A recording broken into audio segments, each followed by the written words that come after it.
Sejarah singkat Pelabuhan Donggala.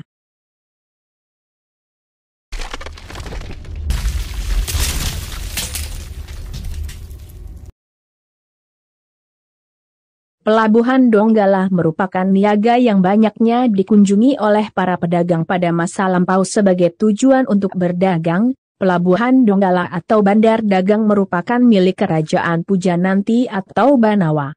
Catatan sejarah tentang keberadaan pelabuhan ramai didatangi pedagang dari Nusantara hingga kaum saudagar asing dari bermacam-macam bangsa di dunia, termasuk dari Gujarat, India, Cina, Arab, bahkan Eropa. Pelabuhan Donggala memang pernah menyandang predikat sebagai bandar dagang terbesar dan teramai di Pulau Sulawesi. Dalam perkembangannya Pelabuhan Donggala nyaris direbut Portugis kendati gagal, serta akhirnya dikuasai Belanda kemudian beralih ke Jepang.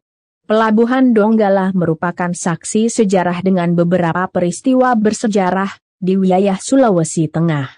Sebelum Kerajaan Banawa muncul sebagai salah satu pusat peradaban di Sulawesi Tengah, pelabuhan di Donggala hanya berupa dermaga kecil tempat para nelayan lokal menambatkan kapal.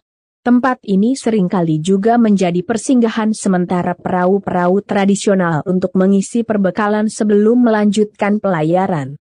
Lokasi Donggala yang strategis, terletak di tengah jalur niaga Selat Makassar, membuatnya cukup mudah diakses dari utara, termasuk oleh para pelaut Cina yang hendak menuju Makassar dan Jawa atau yang sedang dalam perjalanan pulang dari Sumba dan Timor. Orang Eropa pertama yang mencapai Sulawesi Tengah bernama Antonio de Paiva antara tahun 1542 dan 1544. De Paiva adalah pedagang Portugis yang sudah cukup lama menjalin relasi dengan bangsa Melayu. De Paiva, ungkap James T. Collins, memiliki catatan tentang kekayaan alam kayu cendana di Donggala. Semenjak itu, orang-orang Eropa, khususnya bangsa Portugis yang sering beroperasi di Maluku dan Timor, semakin banyak yang datang. Saat Kerajaan Banawa dipimpin Raja Lasa Banawa pertama Sanggala ADG Palura, 1885-1888, kota pelabuhan ini kerap disambangi para petualang dunia. Salah satunya Joseph Conrad, pengelana sekaligus penulis asal Inggris kelahiran Polandia. Saat Belanda masih menguasai Donggala hingga masuknya Jepang ke Sulawesi pada pertengahan 1942, pecah pertempuran sengit yang berakhir dengan kekalahan Belanda. Sejak itu, Pelabuhan Donggala menjadi pusat kedudukan pejabat Jepang yang juga membawahi Palu dan beberapa wilayah lainnya. Pelabuhan Donggala pernah pula menjadi saksi bisu perjuangan di Sulawesi Tengah setelah Indonesia merdeka. Saat itu, Belanda dengan topeng Nica datang lagi, tepatnya pada tanggal 21 November 1945, Barisan Pemuda Indonesia Merdeka, PIM, menurunkan bendera Belanda yang dikibarkan di halaman kantor Bea Cukai Pelabuhan Donggala serta pada tanggal setelah penyerahan kedaulatan sejak akhir 1949 pun, Pelabuhan Donggala belum sepenuhnya tenang.